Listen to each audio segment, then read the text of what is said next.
this is Lisa with Holland Designs Crochet. Today I'm working on a new ladies pullover design, and I'll just show you the yarn I'm using for the sample here. It's just a DK weight yarn, acrylic yarn, and it's a Jumbo Muffin Greek Isles 200-gram cake, so it's just multicolored. And so I've been using the first skein to make the top of this pullover. So I began at the neckline with half double slip stitch and back loops only, worked in rows, and then joined it with a slip stitch to form a band. So that's the neckline, and I just made this. Basically what it is it fits the head circumference when slightly stretched of an adult lady. So there'll be a size chart in the pattern showing you the dimensions of the neckline, but that's basically an easy way to know that it will fit over the head. So obviously it's quite stretchy. And then from there, it's worked in rounds with 4 corners to start to create a square. And so I've worked quite a few rounds here, and my colors naturally changed to the cream. I didn't intentionally change colors, I just let it change naturally.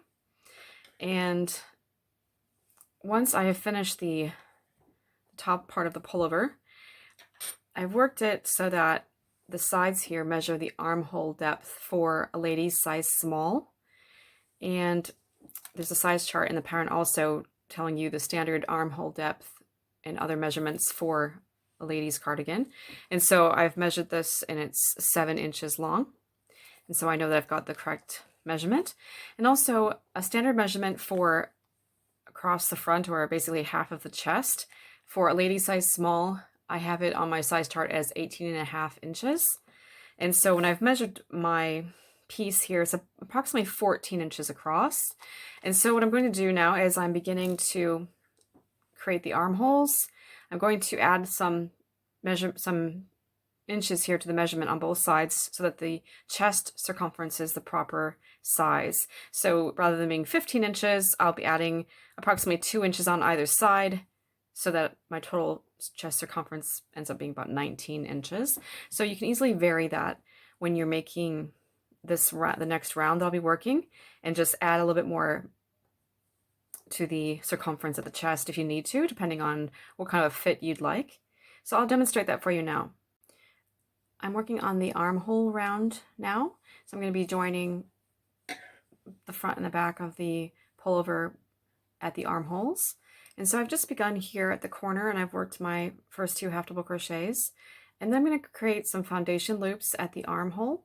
So I'm doing that by working chain 3 and then double crochet in the 3rd chain from the hook to create a foundation loop.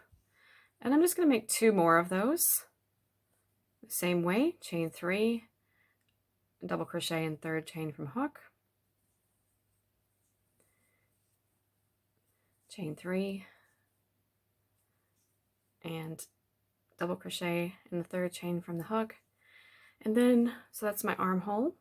And then I'm going to skip that side, which is the upper arm, the shoulder.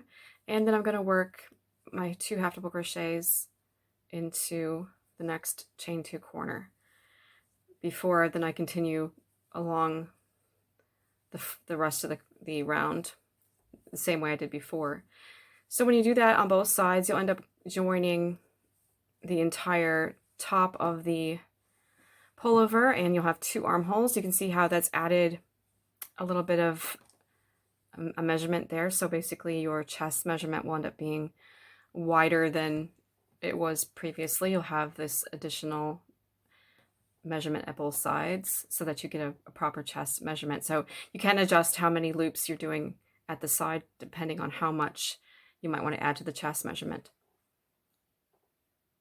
The Shortie Pullover pattern includes sizes ladies extra small through ladies extra large, and you can work to your own gauge. I did put the sample gauge in the pattern so you can have an idea of the measurements that I had for like the ribbing on the neckline. But you can indeed use yarn hook of choice and really vary this pattern as you like. I did use the DK weight yarn and an H hook for the sample.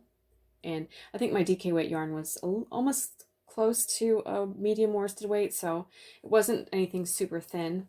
So you can just play around with what kind of yarn and hook you want to use. And it turned out really cute. You can vary the sizing of this very easily. You can make it longer if you like. You can also lengthen the ribbing at the bottom. So it's really versatile and quite a quick pattern to work up. The sample took me just a few hours. You know, I made it like in a day, and it worked out so quickly.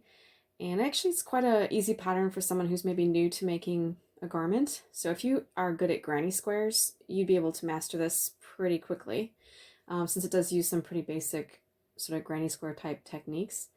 And the half double slip stitch ribbing at the sleeves and at the bottom, I did that in a way that tightened it up slightly. So I worked just into the half double crochets and not into the chain one spaces, so that it kind of tightened it slightly. So you can vary how you do that, but if you like to have like a more of a fitted waistline, that's a good idea. And again, you can totally customize the fit to your own preferences. If the cardigan's a bit longer or pullover is a bit longer and like at the hips, then you might want the ribbing to be a little bit looser there. So you can play around with this pattern, and I hope you really enjoy it. And it's great for summer and for, you know, autumn as well, so, or spring. So it's not necessarily just a winter type of pattern because it's short sleeve and it's a little bit more of a cropped style. Kind of a nice little, almost like year-round little pattern. So I hope you enjoy this one.